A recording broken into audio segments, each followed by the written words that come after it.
Welcome to Astro Predictions channel. In this video we are going to talk about Taurus Rashi or Vrishab Rasi predictions for the year 2023. So let's start it quickly. So Taurus, this is the Taurus house. It is ruled by planet Venus. It is the second house in the Kalpurus chart. Kalpurus chart is nothing but this chart, whatever you are seeing, the Rashi chart, the first chart in this list of charts here. In this, Vrishaba is this house, the second house. Okay, every person who has his moon in this house in his birth chart comes under Vrishaba Rasi or Taurus Moon Sign. We are going to predict the year 2023 for these people in this video. Okay, so as it is a prediction for the year. I am considering four planets: Jupiter, Saturn, Rahu, and Ketu. These are the four planets which are slow moving and will stay in a house for a year or more than a year. For suppose Rahu stays for 1.5 years in a house, and Ketu stays for 1.5 years in a house. Saturn stays 2.5 years in a house, and Jupiter stays nearly 1 year or a little more than 1 year in a house. So that's why I'm considering these four planets for these predictions. Rest of all the planets which you see in this chart like Sun, Mercury, Moon, Mars stays in a house less than a year. So there will be multiple transits, multiple transitions into different houses for all these other planets here. So it will be difficult to cover in a single video. So I am considering the rest of the four planets here. Let's start with Jupiter. So if you see in the starting of the year, Jupiter is in your 11th house, and Jupiter transits in the month of April into Mesh Rasi, Aries moon sign, and before that it's in Pisces till the month of April. April 21st is the transit date. So Pisces is your 11th house. For Taurus, it's the 11th house. Jupiter transiting in your 11th house is auspicious or good for you. So there are many positive aspects of Jupiter being in your 11th house. 11th house being the house of network, your network, friend circle, your office circle, your network in your job or in your business, the network in your business allies. All this comes under 11th house. Jupiter transiting in your 11th house affects all these things in a very positive manner. So till April it's going to give you very positive results. Of course, even today you will be enjoying all the positive aspects of Jupiter as it is in your 11th house as of now while I am doing this video. So you will be having gains from your network, friend circle, your business allies, your network in the office, and you will be climbing the corporate ladder very smoothly, very easily, so as to say.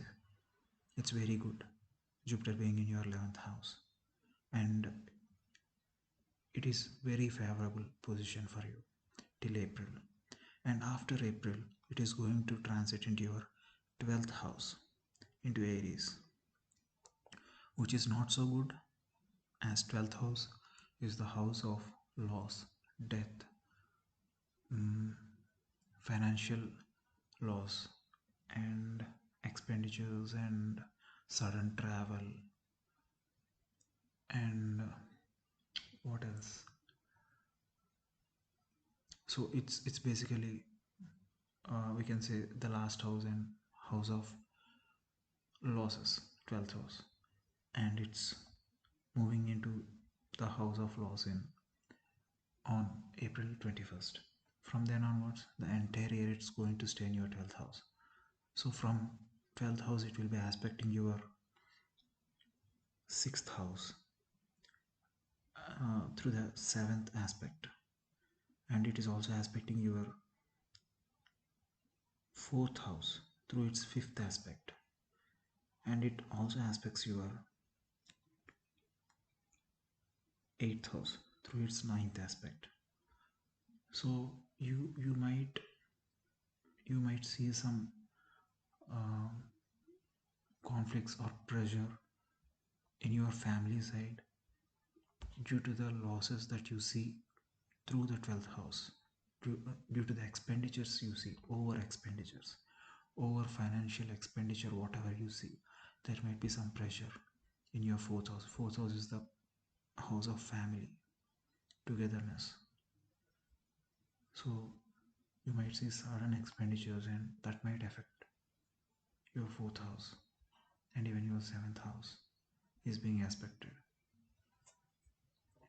But one good thing is Aries is ruled by Mars. Mars and Jupiter are friendly planets, so there will be some relief in that aspect. Even though 12th house is a house of loss, because it's a friendly planet's house, Jupiter feel Jupiter will be feeling a little comfortable in that. It won't be like very drastic, effect on you. That's from the Jupiter's side. If you check the transit of Rahu and Ketu, Rahu is in your 12th house and Ketu is in your 6th house currently. Rahu being in your 12th house is not so good aspect. Ketu being in your 6th house is good. You will be able to clear your loans. You will concentrate on your work. Your work, you will be able to complete your work by concentrating more on that. You will have that laser concentration. And this transit goes till October. Rahu and Ketu stays in these houses till October, and after October, Rahu moves to your 11th house, to Pisces, and Ketu moves to your 5th house, to Virgo. Rahu being in your 11th house is again a good aspect. It's positive. It gives good gains. It gives travel. It gives positive results. Ketu in your 5th house, you need to take care about your 5th house relatives. I mean, whatever 5th house is pointing to, like 5th house is generally your children, your love life. These places, like you need to take care of your children. You might see some health issues, or health issues in kids, small kids, and also your love life might take a turn. These things should be taken care by you during this time, during this transit of Ketu. And if we move to the Saturn is in your 9th house as of now. It will be moving to your 10th house in January. So in the start of the year, it is moving to your 10th house. 10th house Saturn, we can't say like it's a positive transit, and we can't even say that it's a negative transit. And the thing is, Saturn is in its own house here. Saturn is in its own house. Kumbha Rasi, Aquarius, is ruled by Saturn itself. It's in its own house. So that's one thing which is positive.